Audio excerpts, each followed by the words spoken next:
Hi, everyone, and welcome to Nurturing Minds. I'm Dr. Blanka Kellermayer, a neuroscientist, mother of two, and peaceful parenting coach. I help busy parents foster cooperation for a more harmonious home. I'm thrilled to be co-hosting this series with Dr. Sonali Dasgupta. Sonali, could you introduce yourself and share your work with STEM Monsters? Sure. Thank you, Blanka. I'm Dr. Sonali Dasgupta, a research scientist and educator, mentor to talented teenagers, and founder of the STEM Monsters education platform. We work with schools to implement hands-on STEM programs that foster interdisciplinary innovation by focusing on design thinking and a first principles approach to learning. Welcome to Nurturing Minds, a science driven approach to parenting and education. In this monthly series, we dive deep into topics that matter most when it comes to raising and educating our children. In each session, we provide practical science backed strategies to help our kids thrive as they go through the journey of being a child to a young adult and eventually to responsible adults of the society. Today's session is about boundaries, which is one of the most crucial aspects of parenting and teaching. Boundaries guide children's behavior while nurturing their growth. And when it comes to boundaries, it is pretty much one of those things that has the same approach that both parents and teachers can adopt, whether at home or in the classrooms. So, Blanca, can you share why boundaries are so foundational for parenting and education? Yes, absolutely. Um, Boundaries. Let's talk about boundaries. So boundaries are very important because they basically help children feel safe. They help children understand expectations, and they also help them develop emotional regulation. So from an adult's perspective, boundaries are sometimes challenging to set and then even challenging to maintain. So today we'll explore what boundaries are, why they're necessary, and we'll also talk about the different types of boundaries. And then we would also like to give our listeners some practical tools that will help you foster cooperation, manage defiance, and also set boundaries with empathy. So first of all, I'd like to start by talking about what we mean by boundaries in parenting and education. So a boundary is basically a clearly defined limit or rule that establishes the expectations for behavior and interaction. And it's aimed at ensuring safety for both the child in question and everybody else. We also aim to promote respect and foster healthy development, right? So boundaries provide the structure and the guidance for this, and they, at the same time, they also give children the opportunity to learn self-regulation, take responsibility and ownership for their actions, and how these actions impact others. So, Sonali, I was wondering if you could please talk about the different types of boundaries, like what are they and how can parents and educators identify them? Yeah, I'm so glad you asked that question, Blanca, because sometimes we feel that boundary is just a boundary, whereas there are different kinds of boundaries at the end of the day. So it's just such a key question that we must first address before we even get into the details of it. So, as far as an educator or a parent or as an adult goes, there are basically two kinds of boundaries: a negotiable boundary and a non negotiable boundary. Now, the non negotiable boundaries are essential for the safety and values that you spoke about just now, like no hitting, no lying, no unsafe behavior. These boundaries must be clear and firm, with consistency from the adult being the key to implementing them. There is absolutely no negotiation around these boundaries. Then comes the negotiable boundaries, like let's say bedtime or screen time, that allow for some kind of collaboration and cooperation or cooperative problem solving that we've been talking about in the past few episodes, where you give the children some kind of autonomy, involve them in the decision making so that they can then build a sense of responsibility, self regulation, and accountability. Oh, thank you, Sonali, for clarifying that.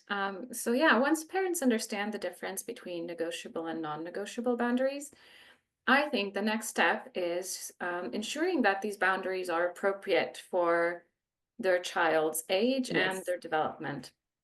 So, for example, like, is it realistic to expect a 4-year-old to empty the dishwasher every day? Probably not, right? So, Yeah. children's abilities vary widely by age and also specific to their own development. So, it's important for Mm. parents and educators to evaluate what's realistic and what's achievable, so True. that they can meet our expectations.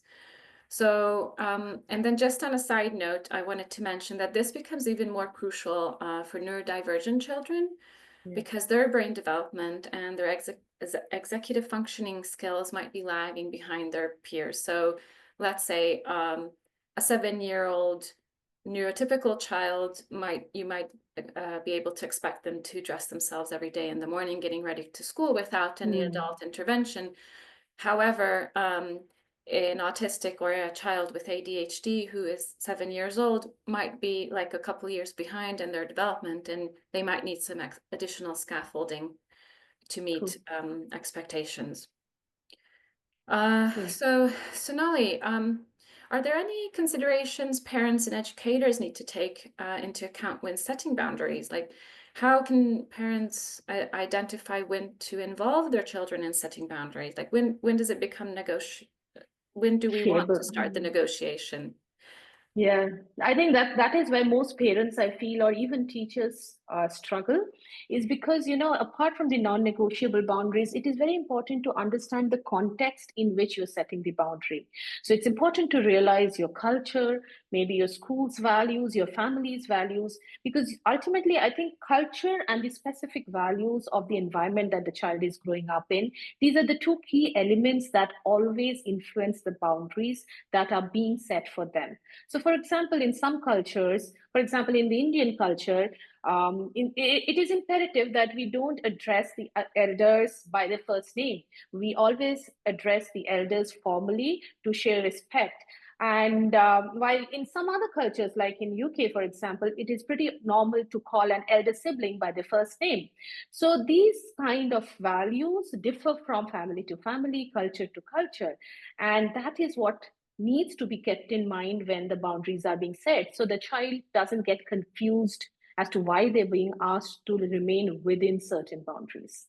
Yeah, So I completely agree with that. And actually, I always tell my coaching clients, I recommend that they create a family mission statement so that, and then they can like write them together like their important values, and then maybe even like print it out or write in a pretty form, and then they can put it on the wall so that they can constantly remind themselves about these values, so that it helps kids internalize the values. So yeah, yeah, I definitely. love that. I mean, family values, I never thought about it, but in fact, for all the children, it's always nice for them to have what they need to do in front of them. So that's such a nice idea of Yeah. printing it out and putting it out there. Yeah, I can share some examples in the show notes. I'll link them when we upload it. That would be lovely. I'm sure that it will be very helpful. I, for one, will look forward to that. So, I think basically this is why boundaries may be different for different people. And ultimately, it's like one boundary fits all. There's no such thing like that. It Yeah. is the boundary for the child in the environment that they are getting up in, Mm, as growing up in, isn't it? So now let's move on from how to set the boundaries, where we have identified whether it's a negotiable boundary or a non-negotiable boundary, to the why. So, Blanka, can you please walk us through some strategies parents can use when setting the limits, and why should they do that? yes, definitely. Because, well, I love this question because the approach that we use really, really matters. And I always recommend using empathic limit setting, which I'll walk you through the key steps of how you can do that. So first of all, we discussed earlier that the limits should be age appropriate and should reflect our family values. So taking that into consideration, that second thing is to, when we set the boundary, is to avoid over explaining. So if Yeah, this is a non-negotiable boundary, then we definitely want to avoid any over explanation, because then if we talk too much, then the kids start feeling like, oh, okay, now there's Mm. room for me to interfere here. So clear language, and use as less words, as few words as possible. And then thirdly, it's really important to acknowledge their feelings. So we have to stay Mm. firm as adults to reinforce the boundary. However, they can still feel upset because of the boundary, and that's okay. True. So True. our role isn't to keep our children happy all the time. And just because we empathize, it doesn't mean that we give in and that we let go of the boundary. It's about acknowledging their feeling about it. So let me give you an example.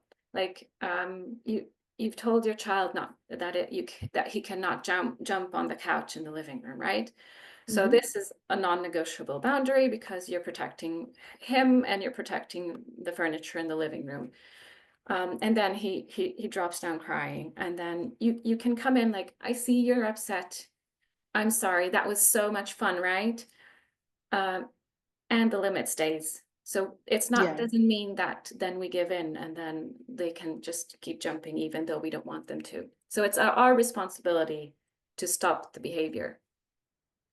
I really love how you explained that, and there are two key takeaways for me from that conversation. And the things that you explained just now are, it's not, it's okay if the child is upset because of the boundary. The Yeah. boundaries are not to make the child happy. The boundary is for their well-being. So Yeah. a lot of times we end up, even as teachers, about are trying to please the child, which is not necessarily the right way to approach setting the boundaries. It's about their well-being in the Yeah. overall thing.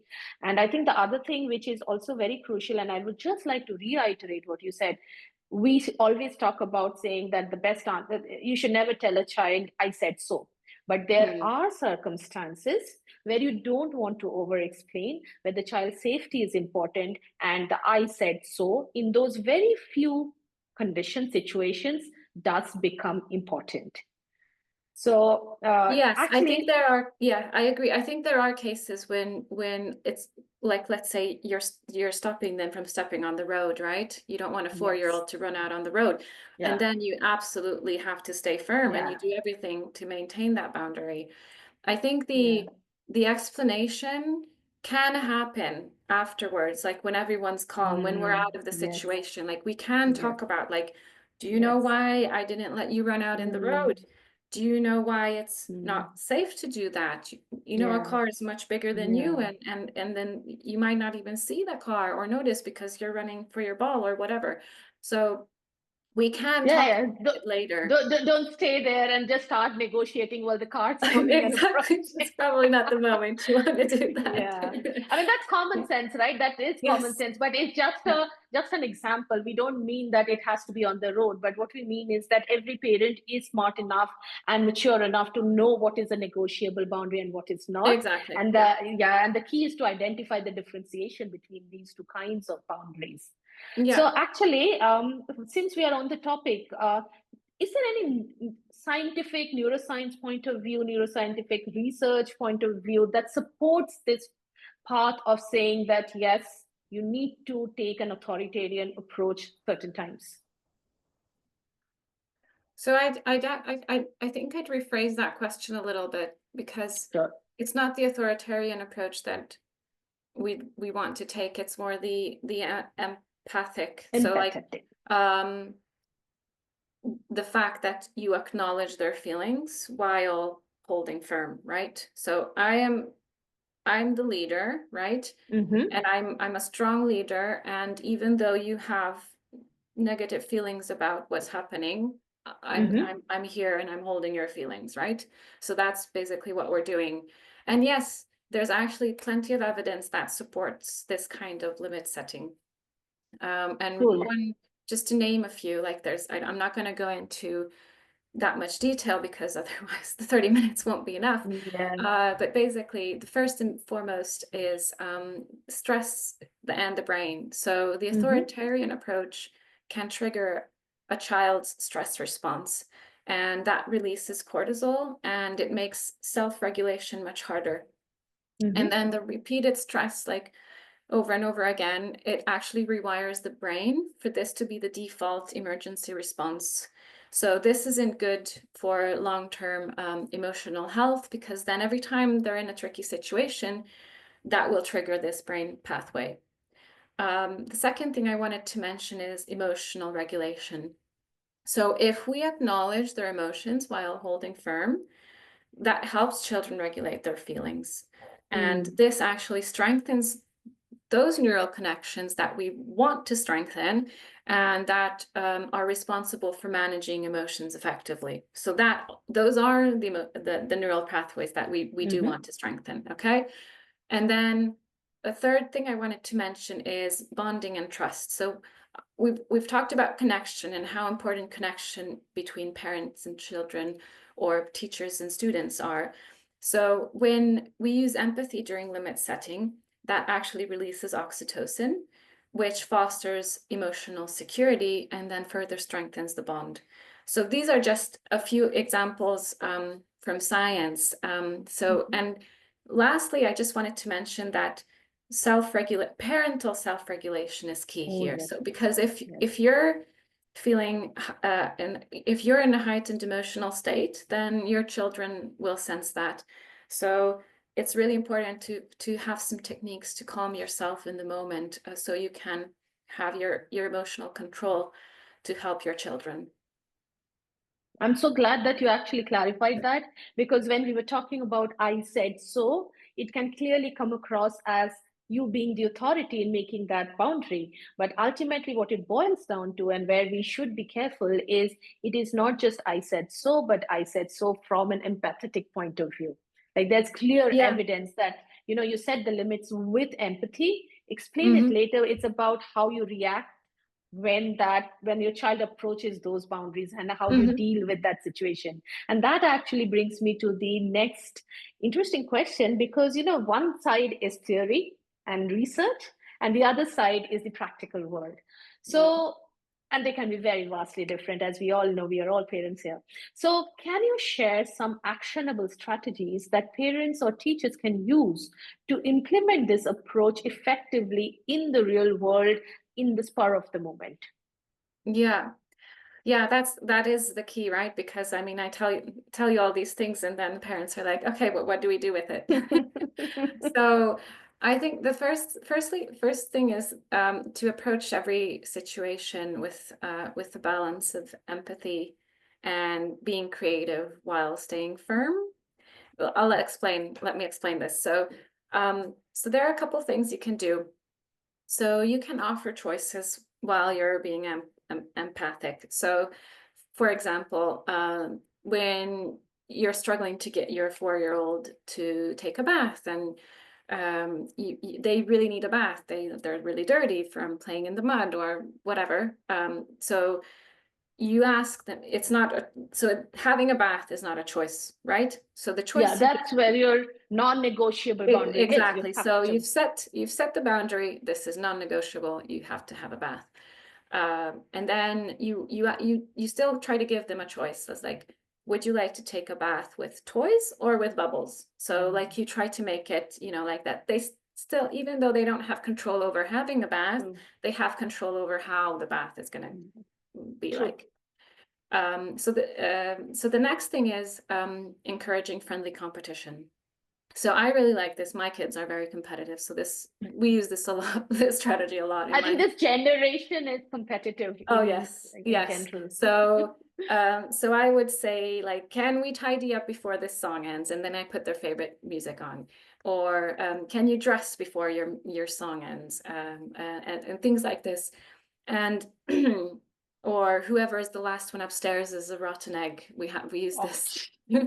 And Ouch. one thing that I always make sure is it's the parent they're competing against, or the music they're competing against, and not siblings competing against each other, because we don't want to fuel any existing or non-existing sibling rivalry, right?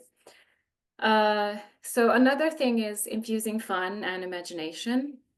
So like transforming routines into playful scenarios, like pretending that the broom is a rocket and then you're rocketing around the kitchen while cleaning up. And yeah, so I think those are a couple strategies that I think people can try out. One thing I would mention is to avoid power struggles. Power struggles aren't good for anyone. And always ask yourself, is this limit absolutely necessary? So is there any way we can come to a middle ground? Can we make this into a win-win situation?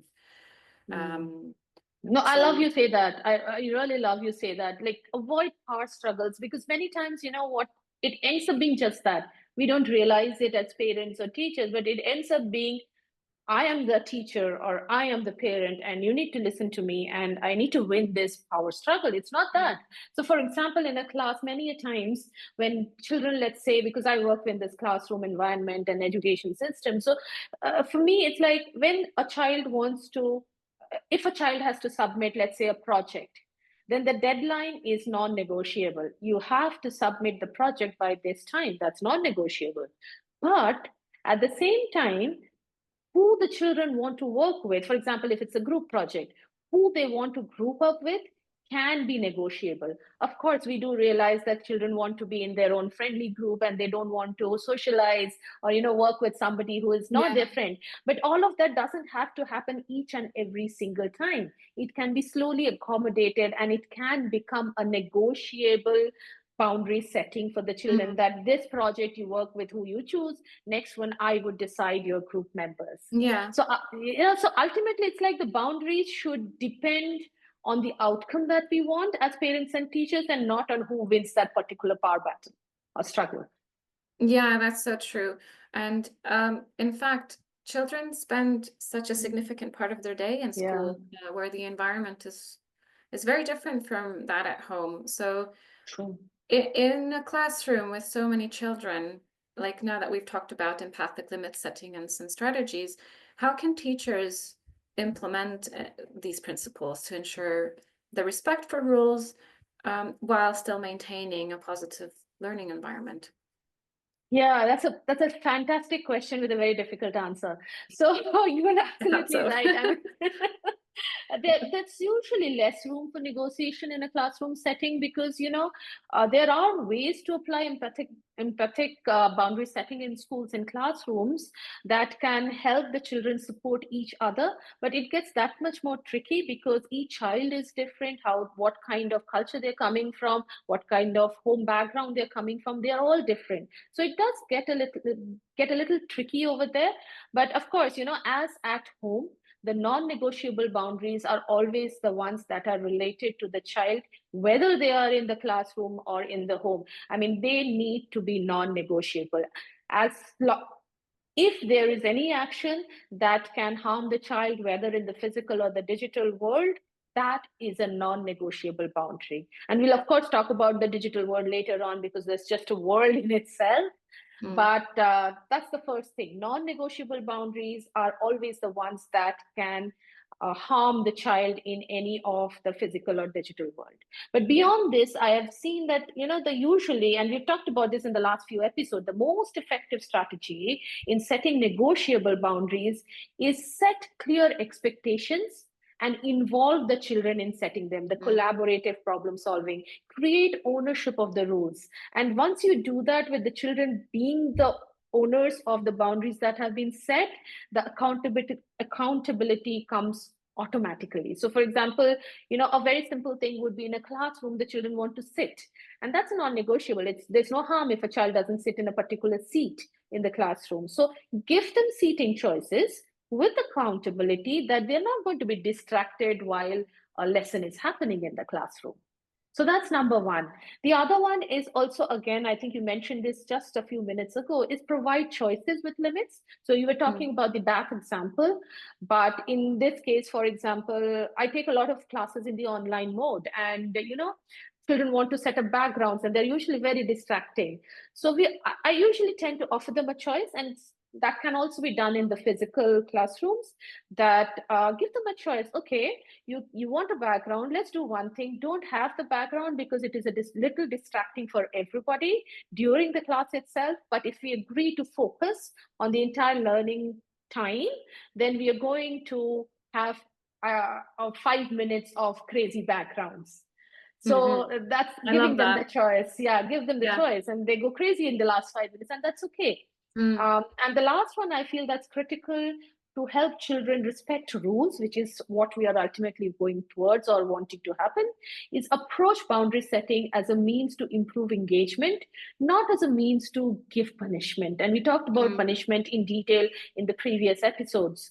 So, for example, if a child is not really keen on paying attention in the classroom, the teacher can explain that the consequence of not being attentive is that they may have to repeat the entire lesson, but that's the boundary that you need to pay attention. But it's not that I'm going to punish you if you don't pay attention, right? Yeah, no, I love that. I think that's so true in terms of like boundary setting in the home as well, because like let's say that you have a boundary at home that there's no football in the house, right? And then Mm-hmm. obviously as an adult you understand the reasons behind that. But if you have like an active 8-year-old who doesn't want to do anything else but play football, then there are different things that you can do. Like you can tell them like no, sorry. What I wanted to say is like if you end up taking the ball away, is you can do it with the tone and intent. It's like, I see how hard it is for you Yes. to stop playing football, and at the same time, we're not playing football inside. Okay, Yeah. so I'm going to have to take this away.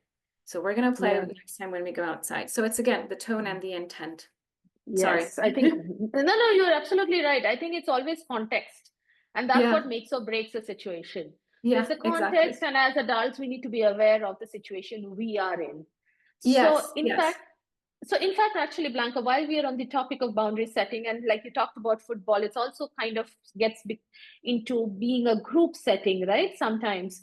So, Mm, because there are children and friends of your children who want to do something in the house, and you want to set a boundary for all of them, right? mm, So the similar thing might also happen in the classroom. For example, there's a bunch of kids we were talking about, and nowadays we have in India at least, and I'm sure it's the same in the UK. There might be a classroom where the classroom also has a neurodivergent child or children, and yeah. they need special care. So while we are not talking about the care that this neurodivergent children need or children on the spectrum need, because that's a completely different topic and we don't want to confuse the two, I want from you, being a parenting coach and also dealing with a neurodivergent children, I want you to tell me, do you have any suggestion for teachers or even parents where they're dealing with a group of children where some of them may need special care or understanding? Yeah, so I think this is a very important topic, and I think we might even do a particular session on this in the Mm, future, uh, because there's so much to talk about. yes. So, because of the different brain development that neurodivergent children have, and then some differences in social skills, perhaps, or executive functioning skills, they definitely need additional scaffolding. I think we can all agree on that. Mm, Um, I think also educating the educators about the different types of conditions is essential, and yeah. how to approach these children with more understanding, more empathy, and always recognizing that they're doing the best they can. So whenever Mm, tricky behavior appears in the classroom, it's again, as we talked about in the previous conversations, it's always a symptom. Okay, so they're trying to mm, communicate some sort of a need. The fact that I don't understand it is not the child's responsibility, true. right? Mm, So then on top of that, I think there are like many simple things that we can do in the meantime until like we get to talking about this important topic. And that is like providing clear and consistent instructions, um, perhaps breaking down tasks into manageable steps for them, and also mhm, helping them take ownership. mhm. If it's like very like behavior neural difficulties, then there are a lot of like strategies that I think we'll cover in a Yes, yes. I think conversation. that definitely needs special attention and an entire session.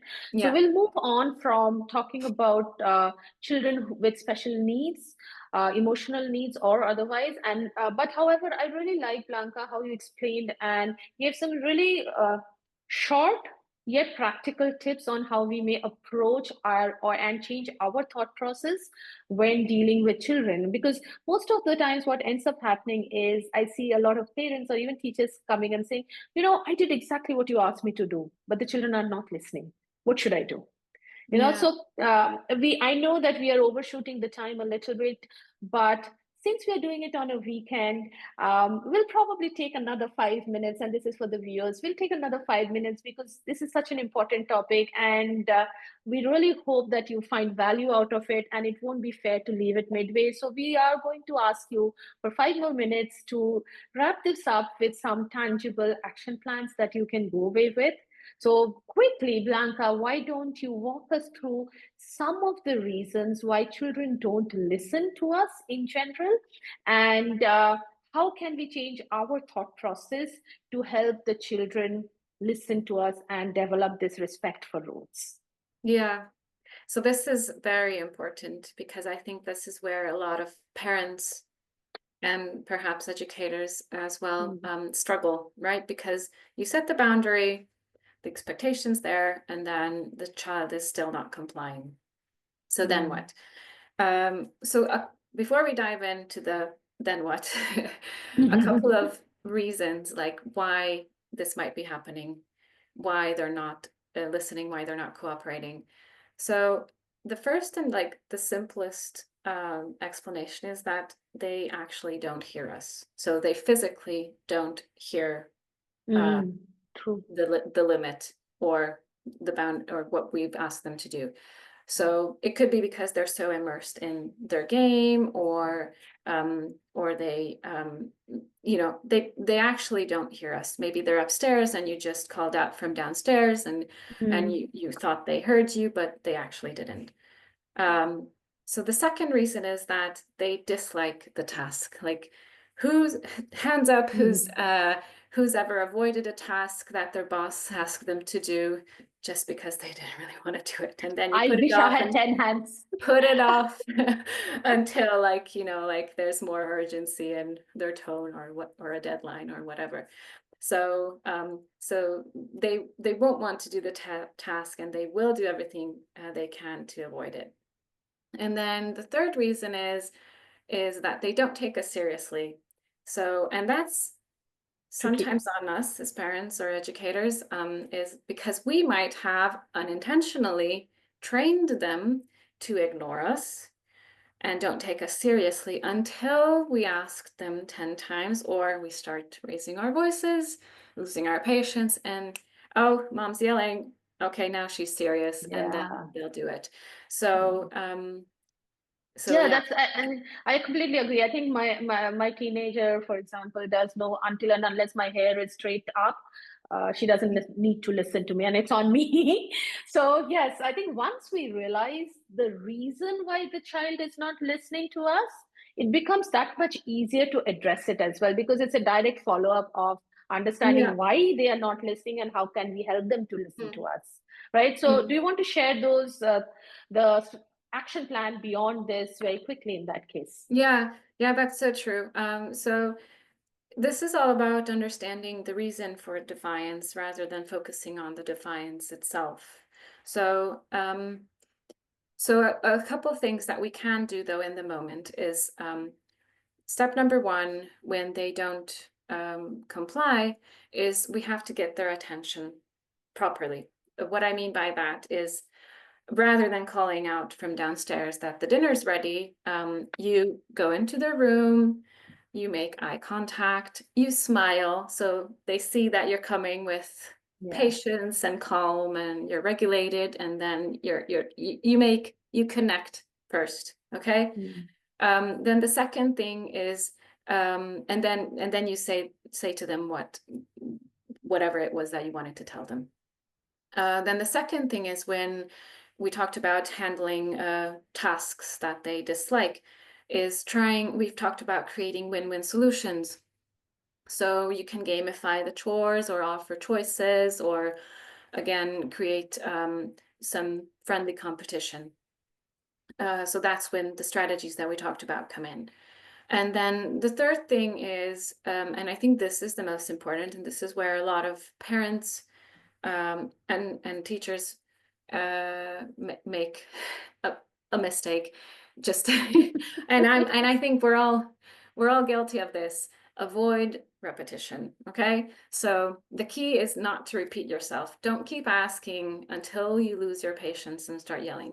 So ask them once, and then do something to get them to cooperate. Okay, so then if like ask them, okay, now it's dinner time, let's go. I'll race you downstairs. Or I don't know, like if you get downstairs before I do, you can choose what kind of vegetable you're going to have with your meal. Or trying to like bring in one of the strategies. Yeah, that's wonderfully summarized. 3 action plans for the 3 reasons why the children may not be listening to us. And that's all we have time for today.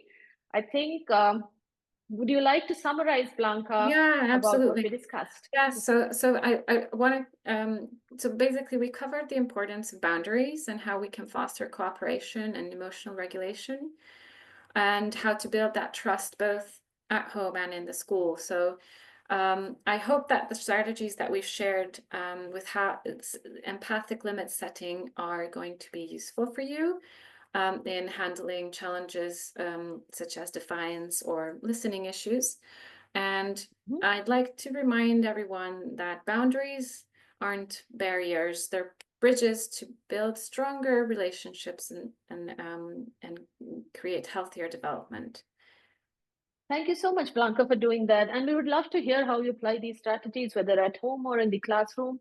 I'm still not entirely sure that we have completely made the LinkedIn Live through this platform that we are trying out, but we don't have time to figure it out today. But we assure you, if you have, if you even, we'll continue with the series and we'll perfect it again.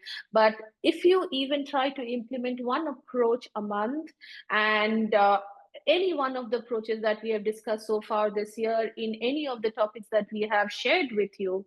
And if you share your experiences with us in the comment section or send either one of us a DM on our LinkedIn profiles, we would love to hear from you. And it would help us to also offer more value through these discussions every month that we put in a lot of thought behind to make it lucid for everybody out there.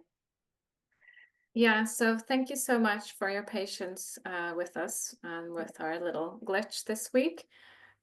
We hope that you found this useful, especially with the holidays approaching. We recognize that routines can get quite tricky, and those boundaries and listening might be a bit more challenging than usual. So I've actually created a holiday connection calendar. So Wow. this is a free resource that can help you foster more meaningful family moments, especially leading up to the holiday. So I will share the link in the comments and in the description. So feel free to download it and let me know which ones you've tried and which one's your favorite. Wow, thank you, Blanca, for being so generous. That sounds like a treasure trove. So I'm going to download it and I will get back to you on what worked Yeah, for in my yeah, I'll be household. here. Yeah, and we would love to hear the same from all of you out there who are listening in and tuned in for this live. And next time, in the next year, we'll dive into managing big feelings and tricky behaviors. So a topic that touches every parent and educator. So have happy holidays to all of you. Have fun. Hope you have a wild holiday while not going completely wild. And you're back here to listen to us and join us in the new year. Subscribe to our YouTube channel to stay updated. And we will see you all soon. Happy holidays. Bye, everyone. Oh.